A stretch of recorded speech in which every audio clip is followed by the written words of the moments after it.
बच्चों, आज हम पर्यावरण और सनातन दृष्टि नामक पाठ के शेष बचे हुए अंश को हम समझेंगे।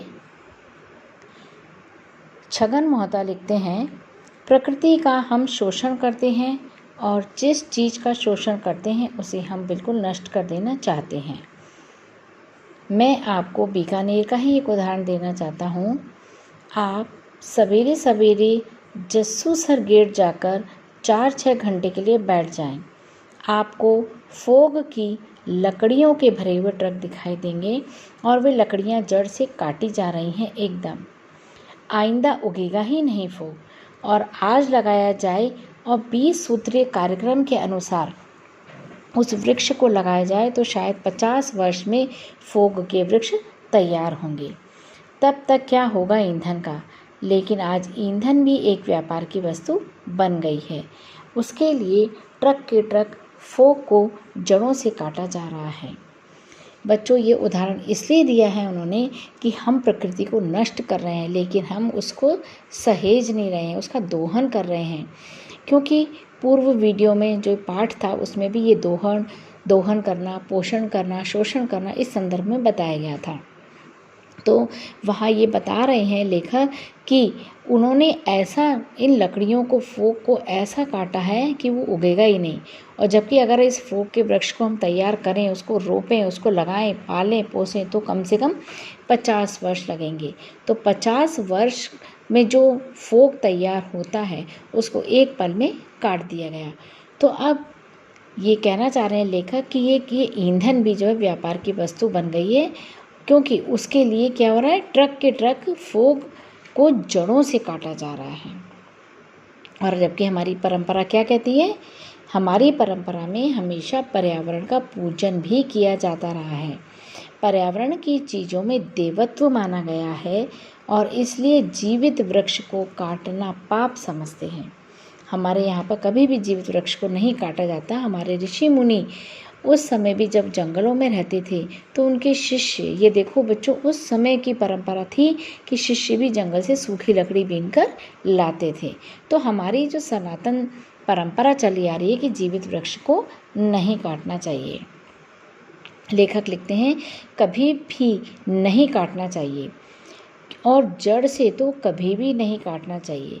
अगर सूखा भी है तो उसे जड़ से नहीं काटना चाहिए जब तक कि वृक्ष पूरा मर नहीं जाता। अर्थात उसकी सूखी डालियों को तो काट लो ताकि वृक्ष फिर जिंदा रह सके और वो बढ़ सके। लेकिन आज उसका इतना शोषण होता है कि 15-20 वर्ष के बाद बीकानेर से पुंगल के इलाके की तरफ, पाकिस्तान की सीमा के इलाके तक आपको फोग की एक लकड़ी तक नहीं मिलेगी। कितनी बड़ी विडंबना है कि हमें भविष्य में फोग की लकड़ी नहीं मिलेगी। लेखक लिखते हैं, मैंने देखा है कि देशनोक के आसपास हर देवता के मंदिर के साथ एक ओरण नाम का फेरिया होता है। ओरण का मतलब क्या होता है? ओरण का मतलब होता है चक्कर लगाना। यानी एक हिस्सा छोड़ दिया जाता था कि इसकी बोटी को, इसके खेजड़े को कोई हाथ लगाता तो राज के द्वारा कानूनन दंडित होता था। मतलब जहाँ भी देवता के मंदिर थे देशनोक में, वहाँ एक ओरण नाम का एक फेरिया होता था। ओरण मतलब चक्कर लगाना, मतलब जैसे परिक्रमा देते हैं ना, ऐसे। तो उसमें एक हिस्सा छोड़ दिया जाता था क्योंकि वहाँ परिक्रमा जब लगाई जाती थी तो खेजड़े के वृक्ष वहाँ पर होते थे। कोई भी अगर हाथ लगा लेता तो उसको कानूनन दंड दिया जाता था और गांव वाले उसे वर्जी समझते थे। वो बिल्कुल ऐसे मानते थे कि नहीं, और जो भी उसका उल्लंघन करता उसे पकड़कर पुलिस के हवाले कर देते थे। तो उससे परिवेश में संतुलन बना रहता था। अगर हम हाथ लगाएंगे, धीरे धीरे वृक्ष को हाथ लगा रहे हैं, फिर उसको छुएंगे, फिर उसकी लकड़ियाँ काटेंगे, तो ये क्या होगा, पर्यावरण का संतुलन बिगड़ जाएगा। इसलिए वहाँ पर पुलिस वालों को तुरंत ही सूचना दे दी जाती थी। वानस्पतिक जगत का और मानव जगत का संतुलन, ये दोनों संतुलन बहुत जरूरी है। देखो बच्चों, वनस्पति रहेगी तो मनुष्य रहेगा। जब मनुष्य को अगर जीवित रहना है तो उसे वनस्पति को सहेजना पड़ेगा। वानस्पतिक जगत और दूसरे प्राणी जगत के संतुलन को कायम रखने की बहुत ज़रूरत है। आप लोगों ने पढ़ा होगा कि चीन में ऐसा किया गया था कि चूहे और गौरैया को एकदम मार दिया गया था। कोई निशानी नहीं रखा था। चूहों से बहुत नुकसान होता है। हमारे यहाँ भी बहुत चिल्लाते हैं कि चूहे बहुत ज़्यादा अनाज खा जाते हैं। नतीजा यह हुआ कि बीमारी ऐसी चली जिनके कीड़ों को चूहे खा जाया करते थे और वे नहीं खाए गए और उन्होंने रोग फैलाने शुरू कर दिए। तो फिर इधर उधर से चूहे मंगवाकर गांव में छोड़े गए ताकि उनकी नस्ल फिर हो। बताइए, देखो एक बार को तो अगर आपने चूहे ख़त्म कर दिए तो चूहे भी कुछ इस प्रकार के कीड़े, इस प्रकार के कीटाणु खा जाते हैं जो कि रोग फैलाते हैं। और जब एक बार महामारी फैल गई थी तो वापस चूहों को मंगवाकर गाँव में छोड़ा गया था। तो लेखक ये बताना चाहते हैं कि प्रकृति का अपना एक संतुलन है। मनुष्य को उसमें ज़्यादा फेरबदल करने की ज़रूरत नहीं है। भाई चूहों को मारने के लिए तो बिल्लियां हैं और चूहों को मारने के लिए पक्षी भी हैं, बाज वगैरह जैसे पक्षी होते हैं, सांप होते हैं। तो लेखक ये कह रहा है कि चूहों को मारने के लिए बिल्लियां हैं, चूहों को मारने के लिए पक्षी भी हैं, चूहों को मारने के लिए खेतों में सांप भी हैं। वे संतुलन को बनाए रखते हैं, क्योंकि आप देखो बहुत ज़्यादा अगर सांप अगर होंगे तो उनका भी अपने आप प्रकृति उनको भी ख़त्म करेगी, क्योंकि सांप को मारने के लिए पक्षी बहुत सारे हैं। मोर भी मार देता है, बाज भी मार देते हैं, चील भी मार देती है। तो ये सारे लेखक इसलिए बताना चाह रहे हैं कि प्रकृति अपने आप सब कुछ संतुलन बनाती चलती है, तो मनुष्य को इनको मारने का कोई अधिकार नहीं है। लेखक समझाते हैं कि सांप को मारने के लिए पक्षी बहुत सारे हैं, चील भी मार देती है, दूसरे पक्षी भी मार देते हैं, नेवला भी मार देता है। तो प्रकृति में एक ऐसा संतुलन है जिसे हद से आगे बढ़ा देते हैं, तोड़ देते हैं तो वो संतुलन बिगड़ता है, और संतुलन बिगड़ना अस्वास्थ्य का लक्षण है। हमारे शरीर के अंगों का संतुलन है, हमारे रक्त संचार का, हमारे श्वास का, हमारी पाचन क्रियाओं का एक संतुलन, एक सामंजस्य है। अब देखो बच्चों, हमारे ये तो प्रकृति का संतुलन है। अब हमारे शरीर में भी जो संतुलन है, रक्त संचार भी बराबर हो रहा है, श्वास आ रही है जा रही है, पाचन तंत्र मजबूत है, तो ये भी एक सामंजस्य है, मतलब ये भी एक संतुलन है। तो वो बताना चाह रहे हैं कि क्या क्या चीज़ों का संतुलन है, और जब सामंजस्य बिगड़ता है तो कोई एक चीज़ बढ़ती है, दूसरी चीज़ घटती है। बराबर बराबर चलते रहेंगे तब तक कोई दिक्कत नहीं आएगी। जहाँ तराजू का एक पलड़ा भारी हुआ, एक हल्का हुआ, तो वहाँ बैलेंस अपने आप बिगड़ जाता है। इसलिए लेखक समझा रहे हैं कि जो घटती है उसका शोषण होता है, जो बढ़ती है उसकी वृद्धि होती है, उससे स्वास्थ्य की हानि होती है। जैसे शरीर में 8-10 जगह बड़े ट्यूमर निकल जाएं और अंग सूख जाएं, एकदम एट्रोफी हो जाए, तो उसे हम स्वस्थ नहीं कह सकते।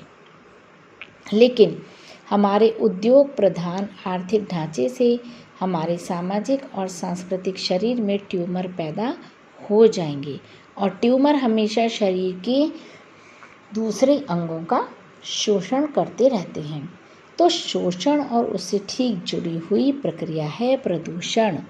जो शोषण करते हैं उसी से प्रदूषण होता है। अब देखो बच्चों, उन्होंने ऊपर कितने विस्तार से समझाया दोहन, शोषण। अब वो बता रहे हैं कि प्रदूषण, ये सारी चीज़ें पृथ्वी पर संतुलन बनाए रखने के लिए हमको सब कुछ बैलेंस करना पड़ेगा। लेखक बोलते हैं, मेरे कहने का मतलब यह नहीं है कि इस युग में हम उद्योग धंधे न करें या इंडस्ट्री न हो, पर इंडस्ट्री पर जिन लोगों ने बहुत गहराई से सोचा है उनमें शूमाकर का नाम महत्वपूर्ण है। अभी कुछ वर्ष हुए उनकी मृत्यु हुई है। कौन है ये शूमाकर? कि इन्होंने स्माइल इज़ ब्यूटीफुल नामक एक किताब लिखी है। वह कहते हैं कि इंडस्ट्री चलाने के लिए पावर लगाएं, चाहे आप उसे एटम से चलाएं, बिजली से चलाएं, किसी तरह से चलाएं, लेकिन उसका परिवेश के साथ संतुलन होना चाहिए और परिवेश के साथ संबंध होना चाहिए। देखो बच्चों, जितनी भी बड़ी बड़ी फैक्ट्रियां लगती हैं वो फैक्ट्री बिजली से चलती हैं, तो वो इंडस्ट्री चलाने के लिए ये जो शूमाकर नाम है, जिन्होंने स्माइल इज़ ब्यूटीफुल नामक पुस्तक लिखी है, उसमें उन्होंने कहा लगाओ इंडस्ट्री, देश के उद्योग को बढ़ाने में, देश को आगे बढ़ाने में इसकी ज़रूरत पड़ेगी, लेकिन आप किसी से भी चलाएं, लेकिन परिवेश के साथ, हमारे वातावरण के साथ में संतुलन होना चाहिए। ये नहीं कि हम प्रकृति को असंतुलित कर दें, वायु प्रदूषित करें, जल प्रदूषित करें, ऐसा नहीं होना चाहिए। लेखक लिखते हैं कि जो हम परिवेश के साथ संबंध स्थापित कर रहे हैं वो कौन कौन से संबंध होने चाहिए? आर्थिक संबंध भी, प्रशासनिक संबंध भी, सामाजिक संबंध भी और सांस्कृतिक संबंध भी। इन सारे संबंधों का जो कॉम्प्लेक्स है उसमें यदि एक संतुलन, सामंजस्य है तो वह स्वस्थ होगा, शोषण नहीं होगा और उसके माध्यम से एक पोषण भी मिलेगा और पारस्परिकता बढ़ेगी। और अगर वैसा नहीं है तो एक जगह सत्ता का बहुत ज़्यादा केंद्रीकरण होता है, जनसंख्या का केंद्रीकरण होता है और उसी तरह से प्रभाव का केंद्रीकरण होता है। तो जहाँ केंद्रीकरण होता है वहाँ शोषण भी होगा। अगर एक की जेब बहुत मोटी हो जाती है और किसी और के पैसों से अगर मोटी जेब हो गई तो ज़रूरी बात यह है कि कईयों की जेबें खाली हुई होंगी। देखो, स्वाभाविक है, अगर कोई अमीर बनता जा रहा है तो किसी न किसी व्यक्ति की जेब खाली हुई है, अर्थात वो गरीब हुआ है, तभी ऐसा हुआ होगा। तो प्राकृतिक शक्तियों के साथ मनुष्य का जो संबंध है वो भी इसी प्रकार है कि हमें एक तरफा ही नहीं प्रकृति को बढ़ाते जाना है या घटाते जाना है, संतुलन बराबर रखना है। यदि हम प्रकृति से कुछ लेते हैं तो हमें बदले में उसको देना भी होगा, क्योंकि मनुष्य एक प्राकृतिक प्राणी है और उसका मन और बुद्धि भी प्रकृति का ही एक बहुत सूक्ष्म हिस्सा है। हम देखते हैं कि गुलाब का पौधा है, उसके नीचे खाद होती है, उसके इर्द गिर्द तना होता है, उसके बाद कांटे होते हैं, कांटों के बाद पत्ते होते हैं, उसके बीज फूल किस तरह से खिलता है, गंध होती है। तो हमारी बुद्धि और हमारा मन फूल की तरह खिली हुई चीज़ हो सकती है, लेकिन उसके नीचे तो सारा संबंध इसी का है। कांटे भी हैं, पत्ते भी हैं, तना है, मिट्टी है, कीचड़ है और भी जो मिनरल्स धातुएँ हैं वह उन सबका पोषण करती है। मतलब आप ये देखो कि गुलाब के अगर हम पौधे को लगाते हैं तो उसके नीचे खाद होगी और उसके खाद मिनरल्स वगैरह होंगे, तभी उन सबको पनपने का मौका देते हैं। लेकिन यहाँ वो ये बताना चाहते हैं कि गुलाब एक फूल ही नहीं होता, उसकी जड़ होती है, तना होता है, कांटे होते हैं, पत्तियाँ होती हैं। तो ये सब चीज़ें प्रकृति की देन है। तो इसके नीचे कीचड़ भी मिलेगा, मिट्टी गीली भी मिलेगी, वहाँ मिनरल्स भी मिलेंगे। तो ये सब क्या चीज़ें इस गुलाब का पोषण करती हैं। और यदि हम इन सबको निकाल दें, गुलाब के फूल का कोई अस्तित्व तो नहीं रह जाएगा। यदि आप गुलाब के पौधे को उखाड़ दो, क्योंकि सारे मिनरल्स वगैरह निकाल दो, यानी सब अलग कर दो, यानी उखाड़ दो, तो क्या गुलाब का पौधा बचेगा? नहीं बचेगा, उसका फूल भी मुरझा जाएगा। तो हमारी बौद्धिकता का, हमारी नैतिकता का, जिन जिन ऊंचे आदर्शों की हम बात करते हैं उन सब का आपस में निर्भरता का संबंध है और वह परिवेश के साथ निरंतर बना रहता है। 2 मिनट सांस रोक कर देखें तो हमें पता लगेगा कि हवा की कितनी कीमत है। आप लोग सांस रोक के देखो, घुटन होने लग जाएगी और अपने आप एकदम तेज़ी से सांस लोगे। तो यानी प्रकृति में हम रह रहे हैं तो हमको सांस की भी आवश्यकता है। तो 2 मिनट अगर हवा हमारे फेफड़े में नहीं जाए तो हमारा दम घुटने लगता है। तो आप ये देखो कि जो परिवेश में, यानी जो वातावरण में जितने भी भौतिक तत्व हैं, हवा, पानी, प्रकाश, मिट्टी, सबके साथ हमारा एक संतुलन होना चाहिए।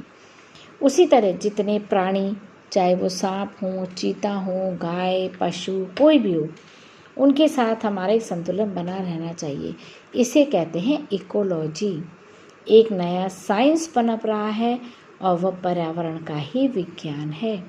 इसका अध्ययन वैज्ञानिक ढंग से होता है क्योंकि वह सारी प्रकृति का एक आवश्यक हिस्सा है। यहाँ देखो, लेखक कहना चाहते हैं कि हमको जितने भी जीव जंतु हैं उनका वध नहीं करना चाहिए, उनका मारना नहीं चाहिए, क्योंकि सारे जीव जंतु एक से एक अपने आप निर्भर हैं एक दूसरे पर। वो उनका भोजन है, वो अपने आप प्रकृति में संतुलन बनाए रखते हैं। तो हमें इनके साथ, सभी के साथ में संतुलन बनाए रखना है, क्योंकि हम आज एक पर्यावरण विज्ञान एक अलग विषय उभर कर आ रहा है, जिसको कि वैज्ञानिक ढंग से ये देखा जाता है कि किस प्रकार से पर्यावरण हमारा पहले था, अब उसमें कितना परिवर्तन हुआ है, कितना उसका क्षरण हुआ है। अब हमें इस प्रकृति को बचाने के लिए, इस पृथ्वी को बचाने के लिए हमको क्या क्या करना पड़ेगा। तो लेखक इसीलिए समझा रहे हैं कि ये भी एक हमारे प्रकृति का भी जो एक आवश्यक हिस्सा है वो हमारे जीवन में बहुत ही महत्व रखता है।